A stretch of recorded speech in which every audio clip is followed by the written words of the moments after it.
മിശിഹായ്ക്ക് സ്തുതിയായിരിക്കട്ടെ. എൻ്റെ പേര് സോണിയ, വീട് എഴുപിന്ന. പരിസമ്മയ്ക്കും ഈശോയ്ക്കും കോടാനുകൂടി നന്ദി പറയുന്നു. അമ്മയുടെ സാക്ഷിയായി എന്നെ ഇവിടെ നിർത്തിയതിനും എൻ്റെ കുടുംബത്തെ ഇവിടെ നിർത്തിയതിനും ഒത്തിരി നന്ദി പറയുന്നു. ഞാൻ 2021 നവംബർ 28 ഉടമ്പടി എടുക്കുന്നത്. അതിനു മുമ്പ് തന്നെ എനിക്ക് കൃപാസനത്തെക്കുറിച്ച് അറിയാം. കാരണം ആലപ്പുഴ തന്നെയാണ് വീടായതുകൊണ്ട് എനിക്കറിയാം. പക്ഷേ എനിക്ക് ഉടമ്പടി പത്രങ്ങളും കിട്ടിയിട്ടുണ്ട്. 2-3 പത്രങ്ങളൊക്കെ കിട്ടിയപ്പോഴത്തേക്കും ഞാൻ കൃപാസനത്തിലെ പത്രം എനിക്ക് കിട്ടിയിട്ടുണ്ട്. വായിച്ചു നോക്കും. അവിടെ അതിനകത്ത് അത്ഭുതങ്ങളും അടയാളങ്ങളും എല്ലാം ഞാൻ വായിക്കും. പക്ഷേ ഞാൻ ആ പത്രത്തിലെല്ലാം ഇങ്ങനെ പരതും. എന്താണ് ഉടമ്പടിയെന്ന് എനിക്ക് അറിയില്ല. അങ്ങനെ 2-3 പത്രങ്ങളും കിട്ടുമ്പോൾ ഞാനിങ്ങനെ വായിച്ചു നോക്കാം, എവിടെയെങ്കിലും ഉടമ്പടി എന്താണെന്ന് എഴുതിയിട്ടുണ്ടോ എന്ന് ഞാനിങ്ങനെ നോക്കുമായിരുന്നു. പക്ഷേ എനിക്ക് അതിനകത്ത് കാണാൻ സാധിച്ചില്ല. അതുകൊണ്ട് കൃപാസനത്തെക്കുറിച്ച് എനിക്കറിയാമായിരുന്നു. അങ്ങനെയാണ് എൻ്റെ അനിയത്തിക്ക് കല്യാണം കഴിഞ്ഞ് 6 വർഷമായിട്ടും കുട്ടികളുണ്ടായിരുന്നില്ല. അവർ അലോപ്പതി, ആയുർവേദം, ഹോമിയോപ്പതി എല്ലാ ട്രീറ്റ്മെൻറ്റും എടുത്തിട്ടുണ്ട്. പക്ഷേ ആ ട്രീറ്റ്മെൻറ്റിലൊന്നും ഫലമില്ലായകയാൽ ഞങ്ങളത് അവസാനിപ്പിച്ച് അങ്ങനെ ഇരിക്കുകയാണ്. എൻ്റെ ആൻറ്റി പറയുന്നത്, നിങ്ങൾ കൃപാസനത്തിൽ പോയി ഉടമ്പടി എടുത്താൽ എല്ലാം ശരിയാവുമെന്ന് പറയുന്നത്. അങ്ങനെ ഞാൻ അവൾക്ക് വേണ്ടിയിട്ട് എൻ്റെ 1ാമത്തെ നിയോഗമായിട്ട് ഞാൻ എഴുതിയത് അവൾക്കൊരു കുഞ്ഞിനെ കൊടുത്ത് അനുഗ്രഹിക്കണമെന്നായിരുന്നു. കാരണം എപ്പോഴും സങ്കടം പറയുമായിരുന്നു, ചേച്ചി ഗർഭിണികളെ കാണുമ്പോൾ എനിക്ക് വിഷമം തോന്നും. ഇത്ര നാളായല്ലോ, നമ്മളൊക്കെ ഈശോനോടും മാതാവിനോടൊക്കെ ഒത്തിരി പ്രാർത്ഥിക്കുന്നവരല്ലേ, പിന്നെ എന്തുകൊണ്ടാണ് എനിക്കൊരു കുഞ്ഞിനെ തന്ന് അനുഗ്രഹിക്കാത്തതെന്ന് അവൾ എപ്പോഴും പറയുമായിരുന്നു. അങ്ങനെ ആദ്യത്തെ നിയോഗം അവൾക്ക് വേണ്ടിയിട്ടാണ് ഞാൻ വെച്ചത്. അങ്ങനെ ഞാൻ ഇവിടുന്ന് ഉടമ്പടി തൈലവും എൻ്റെ വയറിൽ പുരട്ടി, അവൾ മൂന്നാറാണ് താമസിക്കുന്നത്, അതുകൊണ്ട് ഞാൻ എൻ്റെ വയറിൽ പുരട്ടി ഞാൻ പ്രാർത്ഥിക്കും. അവൾ വരുമ്പോഴത്തേക്കും ഞാൻ അവളുടെ വയറിലും പുരട്ടി പ്രാർത്ഥിക്കും. അതുപോലെ തന്നെ ഉടമ്പടി നേർച്ച വസ്തുക്കളായ ഉപ്പും തേനും ഒക്കെ അവൾക്ക് കൊടുത്തു വിടുകയും ചെയ്യും. അതുപോലെ തന്നെ അവൾ വരുമ്പോഴത്തേക്ക് ഇവിടെ വന്ന് അവർ തമിഴ് പത്രവും മലയാളം പത്രം കൃപാസനം പത്രങ്ങൾ അവർ വാങ്ങിച്ചുകൊണ്ട് പോയി അവരും പ്രേക്ഷിത പ്രവർത്തനങ്ങൾ എൻ്റെ കൂടെ തന്നെ ചെയ്യുമായിരുന്നു. അങ്ങനെ പിറ്റേ വർഷം ഒരു മെയ് മാസം, മാതാവിൻ്റെ മാസം തന്നെ മാതാവിനോട് ഞാൻ പ്രാർത്ഥിക്കുമായിരുന്നു, മാതാവേ അമ്മയുടെ മാസത്തിൽ തന്നെ എന്തെങ്കിലും ഒരു സന്തോഷകരമായൊരു വാർത്ത കിട്ടുവാനായിട്ട് അനുഗ്രഹിക്കണമെന്ന്. അങ്ങനെ മെയ് മാസം വണക്കത്തിൻ്റെ സമയത്ത് അങ്ങനെ മെയ് മാസം നിയോഗം വെച്ചു. ആ മെയ് മാസത്തിൽ, അതായത് ഞാൻ 2023 നവംബറിൽ ഉടമ്പടി എടുത്തു. 2022 മെയ് മാസത്തിൽ അവൾ പ്രഗ്നൻ്റായി. അങ്ങനെ 2023 ജനുവരി 11 അവളൊരു പെൺകുഞ്ഞിന് ജന്മം നൽകുകയും ചെയ്തു. ഈ 11 എന്നുള്ള ഡേറ്റ് എനിക്ക് എപ്പോഴും കാണിച്ചു തരുമായിരുന്നു. പക്ഷേ എനിക്ക് അറിയില്ലായിരുന്നു എന്താ ഈ 11. ഉടമ്പടി പുതുക്കിയ ശേഷം ഞാൻ എല്ലാ മാസവും ഇങ്ങനെ നോക്കൂ 11-ാം തീയതി എന്താണ് സംഭവിക്കുന്നത്. പക്ഷേ ആദ്യത്തെ 2-3 മാസങ്ങൾ ഞാൻ അങ്ങനെ നോക്കിയിരുന്നെങ്കിലും പിന്നീട് ഞാനത് വിട്ടു. എനിക്ക് തോന്നിയതായിരിക്കുമെന്ന് ഞാൻ വിചാരിച്ചു. പക്ഷേ ഇവളുടെ എക്സ്പെക്റ്റഡ് ഡേറ്റ് ഓഫ് ഡെലിവറി ജനുവരി 20 ആയിരുന്നു. പക്ഷെ നമ്മളത് പ്രതീക്ഷിക്കുന്നില്ല. അങ്ങനെ ജനുവരി 10-ാം തീയതി ഇവൾക്ക് പെയിൻ ഉണ്ടാകുകയും 11-ാം തീയതിയാണ് നോർമലായിട്ട് ഡെലിവറി നടക്കുക. അന്ന് എനിക്ക് മനസ്സിലായി, അമ്മ എനിക്ക് കാണിച്ചു തന്ന ആ ഡേറ്റ് 11 എന്നുള്ളത് ഇവളുടെ ഡെലിവറി ഡേറ്റ് ആയിരുന്നെന്ന് എനിക്ക് മനസ്സിലായി. അങ്ങനെ ആദ്യത്തെ നിയോഗം അമ്മ സാധിച്ചു തന്നു. അമ്മയ്ക്കും ഈശോയ്ക്കും കോടാനുകോടി നന്ദി പറയുന്നു. രണ്ടാമത് ഞാൻ എൻ്റെ ഇളയ കുട്ടിയാണിത്. അവനുണ്ടായി ഒരു 8 മാസം കഴിഞ്ഞപ്പോൾ തന്നെ എനിക്ക് തോന്നുന്നു കൊറോണയുടെ സമയമായിരുന്നു എന്ന് തോന്നുന്നു. അതിനുശേഷം കുഞ്ഞ് 3 വയസ്സായിട്ടും ഒന്നും സംസാരിക്കില്ല. അവന് പുറത്ത് പോകുമ്പോൾ ആൾക്കാരെ കാണുമ്പോഴത്തേക്കും പേടി, നമ്മുടെ കയ്യിൽ നിന്ന് താഴെ ഇറങ്ങത്തില്ല. അങ്ങനെ ഭയങ്കര ബുദ്ധിമുട്ടായിരുന്നു ഇവനെ കൊണ്ട്. അങ്ങനെ ഡേ കെയറിൽ പ്രീ സ്കൂളിൽ കൊണ്ടൊക്കെ ആക്കിയപ്പോഴത്തേക്കും കൊച്ച് അവർ പറയുന്നൊന്നും കേൾക്കത്തില്ല, ഇവൻ പറയുന്ന അവർക്ക് മനസ്സിലാവുന്നില്ല. അങ്ങനെ ഭയങ്കര പ്രശ്നമായിരുന്നു. അപ്പോൾ ഞാൻ ഉടമ്പടിയിൽ ഞാൻ ഇവൻ്റെ കാര്യം രണ്ടാമത്തെ നിയോഗമായിട്ട് വെച്ചത് ഇവൻ്റെ കാര്യമാണ്. അങ്ങനെ ഞാൻ ഇവന് ഉടമ്പടി തൈലം ഞാൻ മർക്കോസിൻ്റെ സുവിശേഷം 7-ാം അധ്യായം 32 മുതൽ 37 വരെയുള്ള വാക്യങ്ങൾ. കർത്താവ് ബദിരനായതും സംസാരശേഷിയില്ലാത്ത ഒരുവനെ സുഖപ്പെടുത്തുന്ന വചനഭാഗം ഞാൻ 32 തൊട്ട് 37 വരെ വചനം വായിച്ച് ഞാൻ ഇവൻ്റെ നാവിൽ കുരിശ് വരയ്ക്കുമായിരുന്നു. അങ്ങനെ ഞാനിങ്ങനെ തുടർന്ന് പോന്നു. അതുപോലെ തന്നെ ഞാൻ പത്രം കൊടുക്കാൻ പോകുമ്പോൾ ഇവൻ വീട്ടിലുണ്ടെങ്കിൽ ഞാൻ ഇവനെയും കൊണ്ടാണ് പോകണത്. എന്നിട്ട് ഞാൻ ഇവനെയും കൊണ്ട് ഞാൻ പത്രം കൊടുപ്പിക്കുമായിരുന്നു. അങ്ങനെ എൻ്റെ പ്രേക്ഷിത പ്രവർത്തനത്തിൽ ഇവൻ ചെറുതാണെങ്കിലും ഞാൻ ഇവനെയും കൊണ്ട് പോകും. എന്നിട്ട് ഇവനെ കൊണ്ട് ഞാൻ കൊടുപ്പിക്കുമായിരുന്നു. അവന് കൊടുക്കാനും ഇഷ്ടമായിരുന്നു. അങ്ങനെ ഞാൻ പ്രാർത്ഥിച്ചതിൻ്റെ ഫലമായിട്ട് ഇന്ന് അവൻ്റെ ടീച്ചർ പറയുന്നത് അവന് നല്ല കാലിബറുള്ള കുട്ടിയാണെന്നാണ് പറയണത്. അവൻ ക്ലാസ്സിൽ നന്നായിട്ട് പഠിക്കുകയും ചെയ്യും, അവൻ സംസാരിക്കുകയും ചെയ്യും.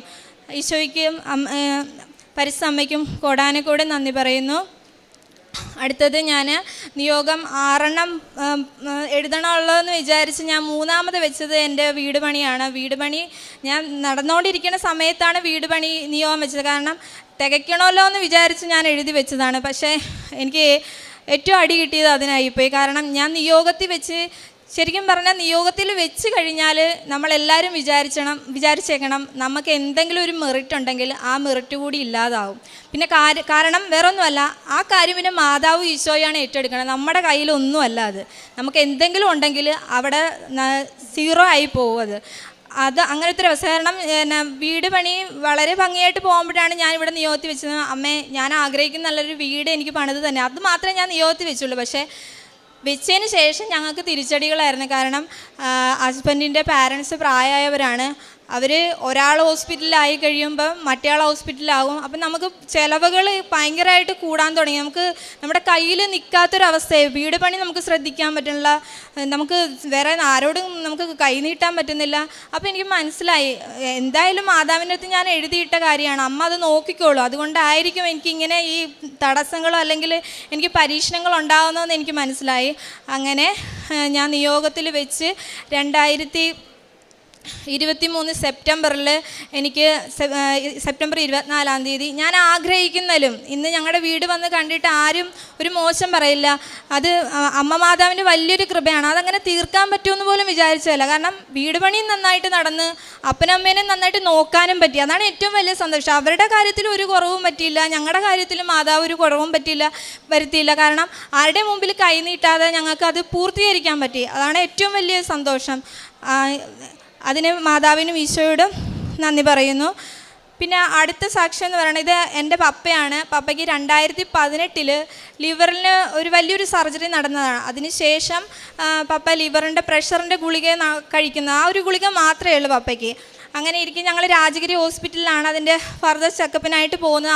6 മാസം കൂടുമ്പോൾ പപ്പയ്ക്ക് ചെക്കപ്പ് ഉണ്ട്. ഈ മരുന്ന് മാത്രമേ ഉള്ളൂ, എന്നാലും ചെക്കപ്പ് ചെയ്തുകൊണ്ടിരിക്കണം. അങ്ങനെ ഫെബ്രുവരി 10-ാം തീയതി പപ്പ ആശുപത്രിയിൽ പോയി. അൾട്രാസോണോഗ്രാഫി ഉണ്ടായിരുന്നു. അതിനകത്ത് ചെക്ക് ചെയ്തപ്പോഴത്തേക്കും ലിവറിലൊരു തടിപ്പ് പോലെ കണ്ടു. അപ്പം ഡോക്ടർ പറഞ്ഞ് അത് ക്യാൻസർ ആകാനുള്ള ചാൻസ് ഉണ്ട്, അതുകൊണ്ട് നമുക്ക് 1 മാസം വെയിറ്റ് ചെയ്തിട്ട് MRI ചെയ്ത് നോക്കാം. പിറ്റേ മാസം, അതായത് ഫെബ്രുവരി 10-ന് നമ്മൾ അൾട്രാസോണോഗ്രാഫി ചെയ്ത് മാർച്ച് 10-ന് MRI ചെയ്യണമെന്ന് ഡോക്ടർ പറഞ്ഞു. അങ്ങനെ അപ്പം മാത്രമാണ് ഒറ്റയ്ക്ക് ആശുപത്രി പോയത്. സാധാരണ അപ്പം അങ്ങനെയാണ് പോകാറുള്ളത്. എന്തെങ്കിലും ഇഷ്യൂസ് മാത്രം ഉണ്ടെങ്കിൽ മാത്രമേ ഞങ്ങളെ കൂട്ടിക്കൊണ്ട് പോകാറുള്ളൂ. അപ്പോൾ തിരിച്ചു വന്നിട്ട് അപ്പം പറഞ്ഞ് ഇങ്ങനെയാണ് കാര്യങ്ങൾ. കാരണം എന്നോട് മാത്രമേ പറഞ്ഞുള്ളൂ. ഞാൻ എൻ്റെ ഹസ്ബൻഡിനോടും പറഞ്ഞു. വീട്ടിൽ ആരോടും പറയാൻ പറ്റിയില്ല, അമ്മയോട് പറയാൻ പറ്റിയില്ല. അമ്മ പെട്ടെന്ന് ടെൻഷൻ അടിക്കും, ഇവളോട് പറയാൻ പറ്റില്ല. അങ്ങനെ ആ 1 മാസം ഞാൻ വിചാരിച്ചു, ദൈവമേ ഈ 1 മാസം എങ്ങനെ പിടിച്ചു നിൽക്കുമെന്ന് ഓർത്ത് ആദ്യത്തെ 2 ദിവസം ഭയങ്കര ടെൻഷനായിരുന്നു. എന്ത് ചെയ്യും, ഇനി ഒരു അസുഖം വന്നാൽ താങ്ങാൻ പറ്റിയല്ലോ എന്നിങ്ങനെ വിചാരിച്ചിരിക്കുമ്പോഴാണ് ഞാൻ വചനം എടുത്ത് വായിച്ചപ്പോഴത്തേക്കും അതിനകത്ത് ഇങ്ങനെ പറയുന്നുണ്ട്, നാളെക്കുറിച്ച് നിങ്ങൾ എന്തിനാ ആകുലരാകണം, നാളത്തെ ദിവസം തന്നെ അത് അനുഭവിച്ചോളൂ എന്നുള്ളൊരു വചനം കിട്ടിയപ്പം എനിക്ക് മനസ്സിലായി എന്തിനാണ്. എന്തായാലും അന്ന് ടെൻഷൻ അടിക്കണം, പിന്നെ ഞാൻ ഈ 1 മാസം മൊത്തം എന്തിനാണ് ടെൻഷൻ അടിക്കണത്, ഈശോയും ഉണ്ട് മാതാവും ഉണ്ട്, അവർ നോക്കിക്കോളൂ, എനിക്ക് ടെൻഷൻ അടിക്കാൻ വയ്യാന്നും പറഞ്ഞ് ഞാൻ പിന്നെ അതിനെക്കുറിച്ച് ചിന്തിച്ചില്ല. പക്ഷേ ഞാൻ അന്ന് ലൈറ്റ് ക്യാൻഡിൽ പ്രയർ റിക്വസ്റ്റ് ഇട്ടായിരുന്നു. അതുപോലെ തന്നെ അച്ഛൻ്റെ ഡെയിലി ബ്രെഡിൽ എപ്പോഴും ഞാൻ ലൈവ് ചാറ്റിൽ ഞാൻ ഈ അപ്പയെ സമർപ്പിച്ച് ഞാനിങ്ങനെ പ്രാർത്ഥിച്ച് ലൈവിൽ പ്രാർത്ഥന ഇടുമായിരുന്നു.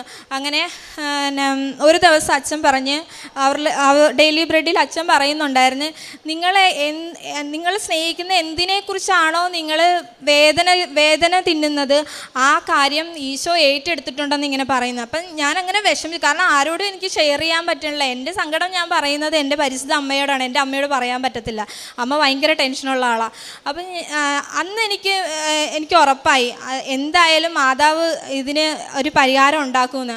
അങ്ങനെ ഞങ്ങൾ ആ ഒരു മാസം മാർച്ച് 10-ാം തീയതി രാവിലെ ഞങ്ങൾ MRIക്ക് പോകുമ്പോൾ രാവിലെ കാറിൽ ഇരുന്നുകൊണ്ട് തന്നെയാണ്, വെളുപ്പിനെ പോകണം, 8 മണിക്കാണ് സ്കാനിങ് പറഞ്ഞേക്കണം. അപ്പോൾ ഞങ്ങൾ ഇവിടുന്ന് 5 മണിയായപ്പോൾ തന്നെ ഇറങ്ങി 5:30 ആയപ്പോഴത്തേക്കും അച്ഛൻ്റെ ഡെയിലി ബ്രെഡ് കാണുവാണ്. അന്ന് അച്ഛൻ പറഞ്ഞത്, അച്ഛൻ അവസാനിപ്പിക്കണത് ഇങ്ങനെയാണ്, എന്താണ്, ഹോസ്പിറ്റലിൽ പോയി റിസൾട്ടുമായിട്ട് സന്തോഷത്തോടെ തിരിച്ചു വരാൻ പറ്റട്ടെ എന്നും പറഞ്ഞുകൊണ്ടാണ് അന്ന് അച്ഛൻ ആ ഡെയിലി ബ്രെഡ് അവസാനിപ്പിക്കുന്നത്. അന്ന് എനിക്ക് മനസ്സിലായി ഈ കാര്യത്തിൽ മാതാവ് ഏറ്റെടുത്തിട്ടുണ്ട്, ഞാൻ ടെൻഷൻ അടിക്കേണ്ട കാര്യമില്ലെന്ന്. അങ്ങനെ ഞങ്ങൾ പപ്പ CT സ്കാനിൽ കയറ്റിയപ്പോൾ ഞാൻ ഇവിടുന്ന് ഉടമ്പടി തൈലം പുരട്ടി. അതിനു മുമ്പേ ഞാൻ ഉടമ്പടി തൈലം പുരട്ടി ഞാൻ പ്രാർത്ഥിക്കുമായിരുന്നു. പക്ഷേ 3/4 മണിക്കൂറാണ് CT സ്കാൻ എടുക്കേണ്ടത്. ആ 3/4 മണിക്കൂറും ഞാൻ അച്ഛൻ്റെ ധ്യാനത്തിൻ്റെ ലാസ്റ്റ് ഭാഗം ആരാധനയാണല്ലോ, ഞാനിങ്ങനെ കണ്ടിന്യൂസ് ആയിട്ട് ഇങ്ങനെ ആരാധന, അപ്പൻ ഇറങ്ങുന്നവരെ ഞാനിങ്ങനെ ആരാധന കണ്ടുകൊണ്ട് ഇങ്ങനെ പ്രാർത്ഥിച്ചുകൊണ്ടിരിക്കുമായിരുന്നു. അത് കഴിഞ്ഞ് 5 മണിക്കൂർ കഴിഞ്ഞിട്ടേ നമുക്ക് അതിൻ്റെ റിസൾട്ട് അറിയാൻ പറ്റുള്ളൂ. അപ്പോഴും ഇങ്ങനെ വിശ്വാസപ്രമാണം, അവിടെ ചാപ്പലുണ്ട്, ചാപ്പലിൽ പോയി നിന്ന് പ്രാർത്ഥിച്ച് വിശ്വാസപ്രമാണം ചൊല്ലി ഞാൻ ഇവിടുന്ന് പത്രം കൊണ്ടാണ് പോയി, കൃപാസനത്തിലെ പത്രം കൊണ്ടുപോയി. അപ്പം ഞാൻ ആ ചാപ്പലിൽ ഇരുന്ന് അത് മൊത്തം വായിക്കുകയും ബൈബിള് അവിടെ ഇരുന്ന് തന്നെ ഈ 5 മണിക്കൂർ ഞാനും പപ്പയും മാറി മാറി പത്രം വായിക്കുകയും ബൈബിള് വായിക്കുകയും ഒക്കെ ചെയ്തു. അങ്ങനെ റിസൾട്ട് വന്നപ്പോഴത്തേക്കും ഞങ്ങൾ ആകപ്പാടെ ഭയങ്കര ടെൻഷനിലാണ് കയറി തന്നപ്പോഴത്തേക്കും ഡോക്ടർ ഇങ്ങനെ ഞങ്ങളെ നോക്കുന്നുണ്ട്. പുള്ളിക്ക് മനസ്സിലായില്ല ഞങ്ങളെന്തിനാ ഇങ്ങനെ ടെൻഷൻ അടിക്കുന്നത്. അപ്പോൾ സാറിങ്ങനെ നോക്കിയിട്ട് ഞങ്ങളോട് പറയണം, നമ്മൾ അന്ന് ഇങ്ങനെ ഒരു കാര്യം പറഞ്ഞായിരുന്നല്ലേ എന്ന് പറഞ്ഞാണ് പിന്നെ സാറ് റിസൾട്ട് നോക്കുന്നത്. റിസൾട്ട് നോക്കി കഴിഞ്ഞപ്പോൾ സാറ് പറഞ്ഞ്, നമ്മൾ പേടിച്ച പോലെ ഒന്നുമില്ല, ക്യാൻസറൊന്നുമില്ല, അവിടെ ഇങ്ങനെ ആ ഒരു തടിപ്പ് കഴിഞ്ഞ മാസം നമ്മൾ അൾട്രാസോണോഗ്രാഫി കണ്ട തടിപ്പ് അവിടെ ഇല്ല, പേടിക്കാനൊന്നുമില്ല, നമ്മളിപ്പോൾ കഴിച്ചുകൊണ്ടിരിക്കണം മരുന്ന് മാത്രം കഴിച്ചാൽ മതി, പ്രത്യേകിച്ച് വേറെ മരുന്നുകളൊന്നും കഴിക്കേണ്ട. അപ്പോൾ സാറ് തന്നെ ചോദിക്കുകയാണ് ഞങ്ങളുടെ മുഖം കണ്ടിട്ട്, ഒരു ബലൂൺ പൊട്ടി കഴിഞ്ഞ പോലത്തെ അവസ്ഥയുണ്ടല്ലോ, നിങ്ങളുടെ മുഖം ഇത്ര വലിയ ടെൻഷനിലായിരിക്കുന്നത് കണ്ടിട്ട് എനിക്കും തന്നെ പേടിയായി പോയെന്നാണ് സാറ് പറഞ്ഞത്. അങ്ങനെ അത്രയും വലിയൊരു അനുഗ്രഹം എന്താണെന്നാ അമ്മയ്ക്കും ഈശോയ്ക്കും ഒരുപാട് നന്ദി. പിന്നെ പ്രേക്ഷിത പ്രവർത്തനം എന്ന് പറഞ്ഞാൽ ഞാനിവിടെ അന്ന് ഞാൻ 2021 ഞാൻ ഉടമ്പടി എടുത്തെങ്കിൽ ഞാൻ ഇന്ന് വരെ എല്ലാ മാസവും ഞാൻ മുടങ്ങാതെ ഞാനിവിടെ വരും, പത്രം വാങ്ങിച്ചിട്ട് പോകും. എനിക്ക് വരാൻ പറ്റിയില്ലെങ്കിൽ ഞാൻ ആരെ കൊണ്ടെങ്കിലും പറഞ്ഞ് ഞാൻ പത്രം വാങ്ങിച്ചിട്ട് എല്ലാ മാസവും ഞാൻ പത്രം കൊടുക്കുന്നത് ഞാൻ ഇടവഴിയിൽ, ഇപ്പോൾ ഇന്നൊരു ഇടവഴിയിലാണ് പോകണമെങ്കിൽ ഞാൻ അടുത്ത മാസം വേറെ ഇടവഴി, ഇങ്ങനെ ഇടവഴി കയറി ഞാൻ ഇങ്ങനെ എല്ലാവർക്കും പത്രം കൊടുക്കും. പത്രം കൊടുക്കുന്ന കൂട്ടത്തിൽ ചിലപ്പോൾ രോഗികളുണ്ടാവും, ഞാൻ അവരുടെ അടുത്ത് കയ്യിൽ ചിലപ്പോൾ ഉടമ്പടി തൈലം ഉണ്ടാവും, കാശുരൂപം ഉണ്ടാവും. അപ്പം ഞാൻ അവരുടെ തലയിൽ തൊട്ട് പ്രാർത്ഥിക്കും. അതുപോലെ തന്നെ കാരുണ്യ പ്രവർത്തികളെന്ന് പറഞ്ഞാൽ എൻ്റെ വീടിൻ്റെ മുമ്പിൽ ഒരാൾ, അതിപ്പോൾ ഒരു ഡെലിവറി ബോയ് ആയിരിക്കട്ടെ, ഞാൻ അവനോട് ചോദിക്കും വെള്ളം വേണമെന്ന്. കാരണം അത് ഞാൻ ഈശോയുടെ നാമത്തിലാണ് കൊടുക്കുന്നത്, ഈശോയ്ക്ക് വേണ്ടിയിട്ട് ഞാൻ അതാണ് ഞാൻ ചെയ്യുന്നത്. അതുപോലെ തന്നെ രോഗികൾക്ക് ഞാൻ ഭക്ഷണം ഉണ്ടാക്കി കൊടുക്കാറുണ്ട്. അഗതി മന്ദിരത്തിൽ അമ്മാമ്മമാരെ പോയി കാണാറുണ്ട്, അവരോട് സംസാരിക്കാറുണ്ട്. പിന്നെ നമ്മുടെ സോഷ്യൽ മീഡിയസിൽ എന്തെങ്കിലും സഹായങ്ങൾ ചോദിച്ച് ആരെങ്കിലുമൊക്കെ മെസ്സേജ് അയക്കുമ്പോൾ അവർക്കൊക്കെ പൈസ അയച്ചു കൊടുക്കാറുണ്ട്. പിന്നെ ആത്മീയമായിട്ടുള്ള ഉയർച്ചയെന്ന് പറഞ്ഞാൽ എനിക്ക് എല്ലാ ദിവസവും എനിക്ക് വിശുദ്ധ കുർബാന കാണാൻ പോകാൻ സാധിക്കുന്നുണ്ട്.